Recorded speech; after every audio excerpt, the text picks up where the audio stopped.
Bonjour amis traders, comment allez-vous? C'est Thierry Chauvin, bienvenue dans cette nouvelle vidéo REM, réussir ensemble maintenant. La veille justement on avait étudié la zone morte et dans cette vidéo on va l'étudier à nouveau, mais cette fois-ci sur le Forex. Alors il va pas y avoir de grands changements par rapport au Forex, c'est juste histoire de revenir un petit peu sur le sujet pour les personnes qui n'ont pas eu l'occasion de voir la vidéo d'aujourd'hui, la vidéo de la veille ou même de revoir encore d'autres choses parce que c'est très important et on l'a dit, je l'ai énormément dit dans la vidéo d'hier que cet outil-là est clé et peut être fondamental, peut complètement changer votre trading parce que c'est un outil qui est basé sur la psychologie, puisque le pivot en lui-même est basé sur la psychologie, et va vous permettre justement d'éviter de trop trader. Donc on a en même temps cet outil de je vais trader vraiment plus la tendance, mais en même temps on a cet outil aussi qui nous permet d'éviter l'overtrading, qui consiste à beaucoup trop trader, en tout cas trader beaucoup plus qu'on devrait le faire, alors que justement on a un marché qui ne nous donne pas d'opportunité. Et ça revient justement à dire la même chose que j'ai dit la semaine dernière, qui est le secret, le plus grand secret pour gagner en trading. C'est vrai que bon, j'ai mis un titre qui est un peu aguicheur, je l'avoue, mais c'est aussi important de vous faire cliquer parce que si vous ne cliquez pas, vous n'avez peut-être pas connaissance de ce sujet. Alors peut-être beaucoup de personnes connaissaient déjà ce système de c'est pas parce qu'on trade beaucoup que forcément on gagne beaucoup, mais je trouve que c'est toujours important d'aller chercher ce genre de notion. Là justement, cette notion de zone morte, elle nous aide à éviter de trop trader, mais d'améliorer en fait la qualité des trades. Donc on va vraiment miser sur le qualitatif pardon, plutôt que sur le quantitatif, parce que encore une fois la quantité de trades ne fait pas forcément les performances. Alors bien sûr, si vous vous appelez Benoît Rousseau et forcément que vous êtes spécialisé en scalping, etc., on peut rien dire là-dessus. Hein. C'est des personnes, Benoît pour le coup, c'est une personne qui a plus de 30 ans d'expérience derrière les écrans. Il n'y a rien à dire là-dessus. On peut pas dire quelque chose de négatif puisque chacun a son propre style de trading. Maintenant, moi, ce qui m'importe, c'est vraiment de m'adresser aux personnes qui débutent. Cette chaîne YouTube, elle n'est pas non plus, elle n'est pas censée faire apprendre des choses uniquement aux personnes qui sont confirmées, mais en même temps aux deux. C'est-à-dire que j'essaie de vous donner des petits secrets, des petites astuces que j'ai pu acquérir au terme de mes 6 dernières années de trading, mais aussi d'apprendre des choses aux nouvelles personnes. Et cette zone morte, je pense qu'elle peut être très importante pour les deux types de traders, les traders débutants et les traders confirmés. Parce qu'au final, ça reste quand même un outil que vous avez, je pense, jamais vu auparavant. Donc on se retrouve justement là sur l'euro-dollar, cette fois-ci, toujours sur la plateforme Pro Real Time pour ceux qui posent la question. On va, cette fois-ci, ajouter le point pivot. Le point pivot, comme d'habitude, on va avoir vraiment comment dire, on a cette habitude de trader avec le point pivot. Je vais ajouter un remplissage entre le prix et le pivot avec des couleurs beaucoup plus claires qui n'agressent pas trop les yeux, ou en tout cas qui n'assombrissent pas trop le graphique, juste là. Et je vais ajouter enfin la mid S1 et la mid R1. Voilà un petit peu pour mes outils. Qu'est-ce que je fais maintenant? Je fais la simple et unique chose, je vais tracer ma zone morte à chaque nouveau pivot. À chaque pivot du marché, je vais tracer la zone morte. Alors, je ne vais pas rentrer dans les détails pour les autres unités de temps, je vais juste vous donner un indice. Forcément, si vous changez d'unité de temps et que vous êtes sur une unité de temps beaucoup plus élevée, changez d'unité de pivot. Voilà, je ne vais pas rentrer dans les détails, parce que c'est les pivots, si vous voulez, dans la formation ICT Pro, je l'aborde énormément de fois. Le pivot, j'ai dû en consacrer au moins 4 sous-chapitres. Pour vous dire, hein, sur les 30 sous-chapitres, il y en a dû en avoir au moins 4 ou 5 sur le pivot. Parce que pour moi, le pivot, c'est un indicateur que tout le monde doit avoir sur ses graphiques en fait.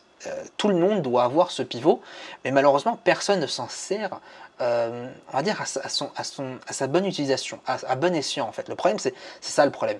Et ce pivot-là, justement, grâce à la mid R1, la mid S1, il va vous permettre justement d'arriver à éviter des moments de range. Bon, on va rentrer un peu plus dans les détails. Vous le voyez ici, on a un mouvement, une sorte de un beau U, tout simplement. Hein, juste, on a une belle phase baissière, une belle phase haussière sur ce coup-là. Est-ce que réellement, on aurait pu trader tout le temps? Bon, à première vue, non. C'est sûr que quand on voit un marché pareil, on se dit, bon, est-ce que vraiment c'était si intéressant de trader là-dessus? J'aurais pu trader à la vente et j'aurais pu trader à l'achat. Maintenant, si on essaye de décortiquer un peu plus, et ça c'est un travail assez intéressant, si on essaye de décortiquer à partir de la première baisse jusqu'à à peu près cette nuit. Donc vous voyez que là, on a un très gros rectangle, et ce rectangle-là, hop, on va enlever ici à l'intérieur. J'aimerais savoir simplement à quel moment réellement j'aurais pu trader et j'aurais pu avoir des opportunités. Pour ce faire, on va prendre cette technique de la zone morte, on va tracer du coup tous les moments où le marché était sous la zone morte, et ça va vous permettre justement, je vais vous démontrer justement graphiquement que en ayant ce style d'analyse, on peut non seulement arriver à choper la tendance, mais à l'exploiter à peut-être 90%. Premier élément, on le voit ici, à quel moment on va tracer la zone morte. Bon, la zone morte, on l'a vu, hein, pivot, c'est le noyau central, tout le temps la même chose. Vous voyez que le noyau central, on a des reverse. Reverse, c'est-à-dire, encore une fois, des rebonds assez importants. Rebond, rebond, cassure de reverse. Quand on casse un reverse, en général, on a une accélération derrière. Ça, c'est une accélération. Ça revient, reverse, on rebondit et on repart à la baisse. Le noyau central, comme à chaque séance de trading lorsqu'on a contact avec le noyau central. Donc sur ce noyau central, on a notre zone morte. La zone morte, au total, elle est de cette taille-là. Mid R1, mid S1, point barre. À partir de là, on a ce moment-là où on pouvait trader à la vente. Donc on va prendre en rouge, on va l'entourer, hop, juste ici, donc on a ce petit moment-là, et ensuite on a ce moment-là, juste ici. On va mettre du coup ça, couleur de la bordure, etc. Et on passe à la suite. Sur la suite, c'est la même chose, hein, on est toujours sur là cette fois-ci on est sur la journée du vendredi 10 août. On a une zone morte qui est exactement là, le noyau central sur le pivot qui n'a pas été touché puisque le marché était extrêmement baissier. Je me rappelle même puisque au final on avait fait une analyse technique de l'euro-dollar en live ensemble à partir de 18h. Pour ceux qui ne le savent pas, on est en live tous les vendredis à 18h sur cette chaîne YouTube. On répond, en tout cas j'essaie de répondre à vos questions. On fait pas mal d'analyses techniques, des fois on fait des thématiques pour apprendre des sujets. Et là, ici, on voit que la zone morte a été bien cassée à la baisse et quand ça a été cassé à peu près à 6h45, eh bien le marché a été plutôt très bien baissier et hop, on pourra éventuellement voir que cette phase, ce rectangle rouge était sous le pivot, donc c'est ce moment-là qu'il fallait réellement trader. Je supprime après bien sûr les indications pour voir quand on prendra un peu plus de recul, quand on aura fini tout ça, justement voir quelles sont vraiment au final les phases les plus intéressantes. Donc je vais m'accélérer un peu plus pour vous proposer hop, quelque chose de plus condensé. Alors je vais mettre un petit rectangle ici, d'accord. Alors je ne vais pas compter les moments où ça revient, etc. C'est pour l'exemple, hein, c'est beaucoup plus simple. Ça serait dans mon avantage d'ailleurs de ne pas le compter, mais voilà, on est là pour faire un exercice, on est là pour parler en toute honnêteté, donc c'est plus simple que je vous montre forcément aussi des moments où ça ne marche pas. C'est tout à fait normal, hein, c'est pas un outil qui est présent et qui est gagnant à 100% du temps. Donc ici vous voyez qu'on a aussi la zone morte, le marché tourne autour de la zone morte parfaitement bien, c'est génial, cassure de la zone morte par le bas, et là effectivement on a un mouvement qui est très baissier, on peut en profiter et on passe à la suite. Pareil ici, je vais tracer pour la dernière fois la zone morte, mais ici vous voyez qu'on a la zone morte, le marché tourne autour de la zone morte lorsqu'il est dedans, et lorsqu'on est en dessous de la zone morte, vous voyez que c'est un mouvement quand même plutôt franc et plutôt baissier. Couleur de la bordure, c'est la même chose, c'est rouge.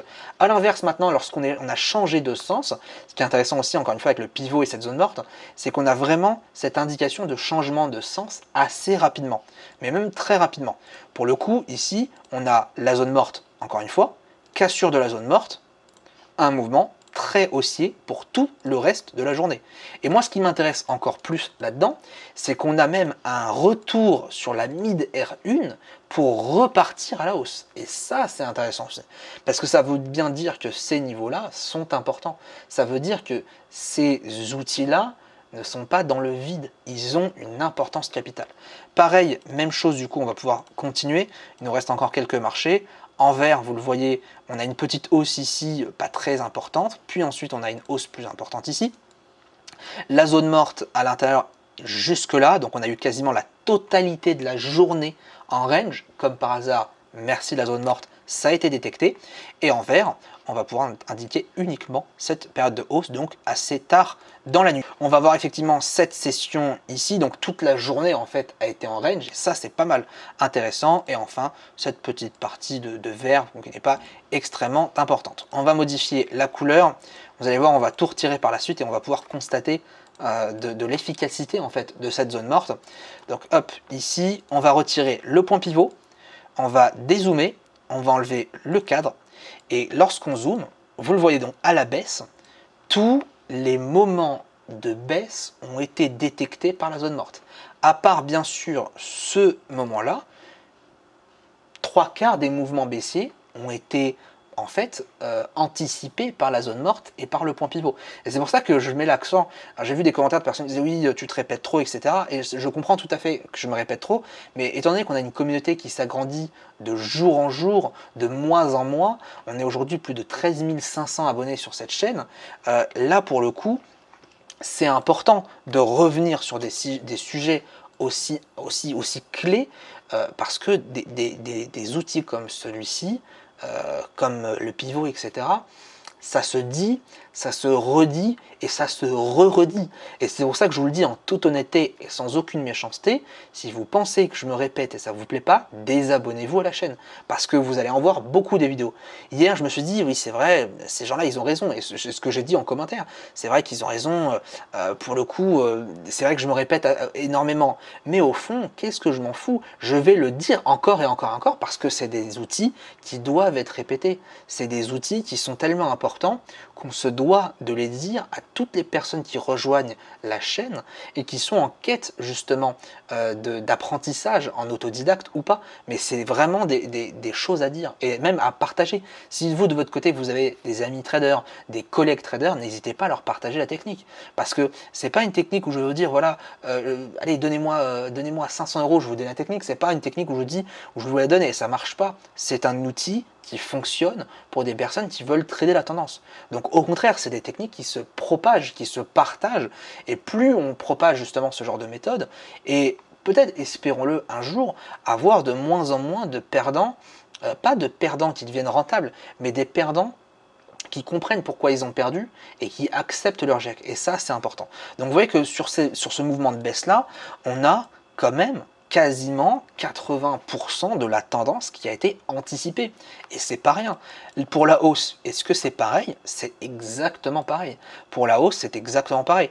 Tous les mouvements de hausse que vous voyez ici, allez, à part peut-être ce moment-là et ce moment-là, c'est-à-dire vraiment en fin de séance quand la hausse a été assez épuisée, vous avez encore une fois, allez, 3/4 des mouvements qui ont été anticipés à la hausse.